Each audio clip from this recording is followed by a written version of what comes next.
आदित्य यानी हमारा सूरज। पहले तो मैं आपको सूरज का कंपैरिजन दिखा देता हूँ सारे प्लैनेट से कंपेयर करें तो सूरज की साइज इतनी बड़ी है कि आपके मन में जैसा भी इमेज है सूरज का अभी उस सबको भूल जाओ, वैसा कुछ नहीं है। वो इतना ह्यूज है कि धरती उसके सामने एक छोटे से मार्बल की तरह नजर आती है। इनफैक्ट जो सबसे बड़े प्लैनेट्स है जुपिटर और सैटर्न, वो भी इतना छोटा नजर आता है। इसी सूरज को स्टडी करने के लिए इसरो ने फाइनली लॉन्च कर दिया है आदित्य L1 को। ये भारत का पहला स्पेस मिशन होगा जो कि सन की स्टडी करेगा। यानी चंद्रयान 3 के सक्सेस के बाद, चांद के बाद अब सूरज की स्टडी की जाएगी। धरती पे जो भी जीवन है वो डायरेक्टली सूरज ही आती है। जो हम खाना खा रहे हैं, जिसके चलते आप जिंदा हो, सूरज ना हो तो ये खाना नहीं मिलेगा हमें और हम मर जाएंगे। तो सूरज एक्चुअली में हमें प्राण देता है, लेकिन उसके साथ साथ ऐसी कई चीजें हैं जो कि आपको पता होनी चाहिए। सूरज के रिस्क इन द सेंस की क्या क्या खतरे हैं आपको मैं बता दूं। सूरज से अल्ट्रा वायोलेट रेज और ऐसे कई सोलर फ्लेयर्स निकलते हैं, रेडिएशन निकलता है जो कि बहुत ही ज्यादा खतरनाक है। सन से जो रेज निकलती है उसको मैं बता रहा हूँ। Cosmic rays, gamma rays, x rays, ultraviolet rays, infrared rays, microwaves, radio waves, ये जितनी तरह की रेज है वो सन एब्जॉर्ब भी करता है अपने तरफ और दूसरी तरफ रेडिएट भी करता है। और कई बार ऐसा होता है कि जो सैटेलाइट्स धरती का ऑर्बिट करते हैं, जैसे कि जो टेलीविजन देखते हो आप लोग, छत पे जो एंटेना लगा है उसमें चैनल्स जो है वो सैटेलाइट से आते हैं। जीपीएस सैटेलाइट के थ्रू ही काम करता है। मोबाइल डेटा, वाईफाई सब कुछ ऑफ कर दो, खाली जीपीएस ऑन कर लो, तब भी जीपीएस ट्रैकिंग हो पाता है। ऐसा इसलिए क्योंकि आपका फोन जीपीएस सैटेलाइट से कनेक्टेड है। तो कभी कभी क्या होता है कि सन के इन्हीं रेज के चलते कई सैटेलाइट्स पीरियोडिकली डैमेज हो जाती है, जिसके चलते कुछ तो कंप्लीटली डैमेज हो जाती है परमानेंटली और वो बस स्पेस डिब्रिस बनकर रह जाती है, और दूसरी कुछ ऐसी होती है जिनका मेंटेनेंस कॉस्ट बढ़ जाता है। और यही कारण है कि सन के रेज को स्टडी करना बहुत जरूरी है। और ये जो हमारा आदित्य L1 है, ये सन के इसी चीज को स्टडी करेगा। सन की जितने भी लेयर्स हैं उनको स्टडी करेगा, और जो सबसे आउटर मोस्ट लेयर है जिसको कि कोरोना कहते हैं उसको ये स्टडी करेगा। और आदित्य L1 में एक पार्टिकल डिटेक्टर भी लगा रहेगा, यानी सन से आ रहे कोई भी पार्टिकल, अगर कोई नॉवल पार्टिकल हो जो कि विज्ञान ने आज तक नहीं देखा है, जो कि एक पॉसिबिलिटी है क्योंकि साइंस को सब कुछ ही नहीं पता है बिल्कुल भी, तो ऐसा कोई नया पार्टिकल अगर एमिट हो रहा हो सन से या फिर यूनिवर्स की किसी भी तरफ से, तो उसको भी ये आदित्य L1 स्टडी करेगा। ये आदित्य L1 जिस जगह पर रहेगा वो एक सिंगल पॉइंट होगा, यानी वो मूव नहीं करेगा। क्या है कि जब भी आपके मन में कोई सैटेलाइट की इमेज आती है तो वो मूव करते हुए आती होगी, चलते हुए आती होगी, मूव करता है, घूमता है और इंस्पेक्शन करते रहता है। लेकिन ये एक ऐसी सैटेलाइट होगी जो कि एक जगह पर रह के कॉन्टिन्यूअसली व्यू करेगा सन को, और ना कोई एक्लिप्स यानी ग्रहण या फिर ना कोई प्लैनेट आदित्य L1 और सन के बीच में आएगा। ये एक ऐसे जगह पर है जिसको कि लैग्रेंज पॉइंट्स कहा जाता है। लैग्रेंज पॉइंट मतलब एक ऐसा पॉइंट जहां पर वो एक जगह पर रह पाएगा, यानी ये पॉइंट स्पेस के पार्किंग स्पॉट की तरह होता है, जहां पर कोई भी सैटेलाइट बिल्कुल स्टिल एक जगह पर रह पाएगा। क्या है कि स्पेस की प्रॉपर्टी तो आप जानते ही होंगे, अगर किसी चीज को मूव करा दिया जाए तो unless acted by an external force वो मूव करता ही रहेगा स्ट्रेट लाइन में। और अगर उस ऑब्जेक्ट के पास बहुत सारी चीजें हैं तो जिसका सबसे ज्यादा ग्रेविटी होगा उसके तरफ वो खींचा चला जाएगा। तो बात यह है कि अगर आदित्य L1 सन के बहुत पास आ गया तो सन उसको सिंपली अपने ग्रेविटी से अट्रैक्ट कर लेगा और वो सन में जाकर भस्म हो जाएगा। ये दिक्कत है। और दूसरी दिक्कत यह है कि अगर वो स्पेस के उस जगह पर रहे जहां पर धरती की ग्रेविटी ज्यादा इफेक्ट करती है तो ये उसके तरफ खींचा चला जाएगा, जिससे कि बचने के लिए हमें एडिशनल फ्यूल की जरूरत पड़ेगी उसी को काउंटर एक्ट करने के लिए। लेकिन स्पेस में मौजूद इन पार्किंग पॉइंट्स, इन अमेजिंग पार्किंग स्पॉट्स, इन लैग्रेंज पॉइंट्स की खास बात यह है कि एक ऐसी जगह होती है जहां पर ना सन की ग्रेविटी ज्यादा इफेक्ट करती है ना धरती की, यानी दोनों ग्रेविटी की खिंचाव एक दूसरे को कैंसल आउट कर देती है। और इससे एक ऐसा पॉइंट बनता है जहां पर स्पेसक्राफ्ट आराम से रह सकता है जब चाहे तब तक, वो भी बिल्कुल सेफली। हमारे सोलर सिस्टम में टोटल 5 ऐसे पार्किंग स्पॉट्स, 5 ऐसे लैग्रेंज पॉइंट्स मौजूद हैं। और आदित्य L1 जो है, इसके नाम से ही आपको पता चल रहा होगा, ये जो पहला पार्किंग स्पेस है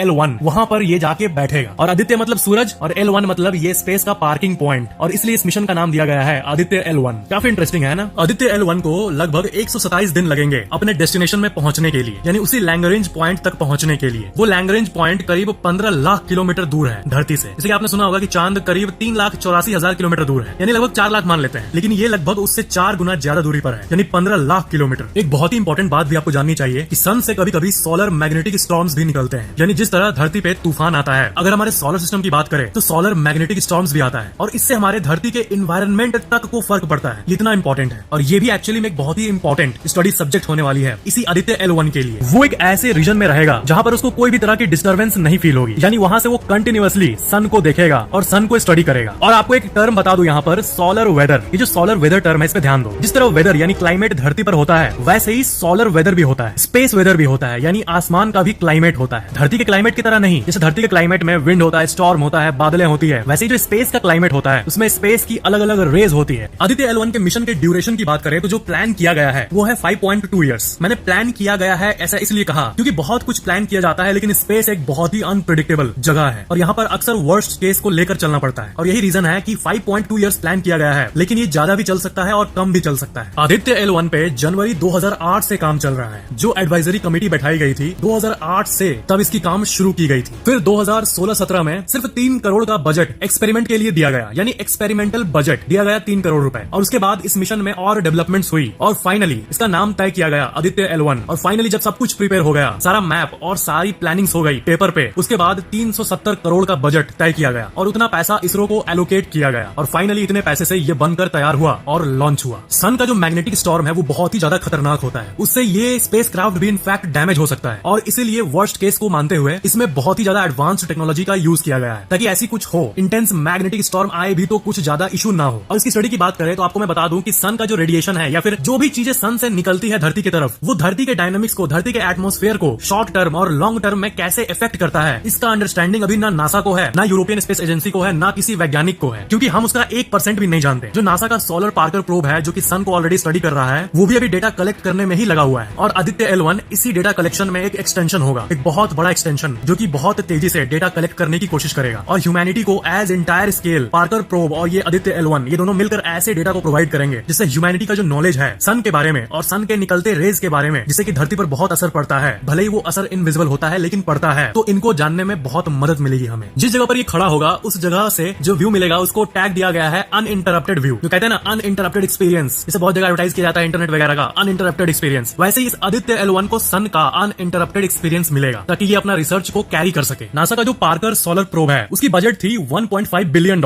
यानी करीब 12,000 करोड़ रुपए। लेकिन आदित्य L1 का जो बजट है जैसे कि मैंने बताया 378 करोड़, यानी सोलर पार्कर प्रोब से करीब 33 गुना कम, और ये 2018 में लॉन्च हुआ था। और सन का जो सबसे आउटर लेयर है, कोरोना कहा जाता है इसको, तो इसी को स्टडी करता है ये प्रोब। आपको पता है ये सोलर पार्कर प्रोब लगभग 7 लाख किलोमीटर प्रति घंटे के स्पीड से सूरज के पास ट्रैवल करता है। जी हाँ, इस प्रोब का स्पीड 7 लाख किलोमीटर पर घंटे है और इसके साथ ही ये बन गया है the fastest object ever build by humans. तो ऐसे ही कुछ इंडिया का भी आदित्य L1 होगा जो कि सन को स्टडी करेगा। लेकिन जो सोलर पार्कर प्रोब है वो सन के बहुत करीब जाकर उसका इंस्पेक्शन कर रहा है और ये हमारा आदित्य L1 ये जस्ट शुरुआत है, स्टार्टिंग है एक ऐसे एक्सप्लोरेशन का जो आगे जाके और एडवांस होगी। ये तो लैंग्रेंज पॉइंट से सन को रीड करेगा, लेकिन इसरो के ऐसे कई प्लान्स आएंगे जिसमें सूरज के और करीब भी जाया जाएगा, जैसा कि सोलर पार्कर प्रोब कर रहा है। इतने कम बजट में 378 करोड़ में इतना ज्यादा बजट इफिशिएंट मिशन, ये भी अपने आप में एक वंडर है। और इसरो पूरे विश्व में इसके लिए भी जाना जाता है कि इसरो जो है वो अपने मिशन को बहुत इफिशिएंट तरीके से करता है, वो अननेसेसरीली रिसोर्सेज को वेस्ट नहीं करता है। कितने लीस्ट पॉसिबल प्राइस में पॉसिबल हो कोई मिशन, इसरो उसी को अंजाम देता है, चाहे वो मंगलयान की बात हो या फिर चंद्रयान की बात हो या फिर सूर्ययान यानी आदित्य L1 की बात हो। अच्छा, वैसे आपको क्या सन बहुत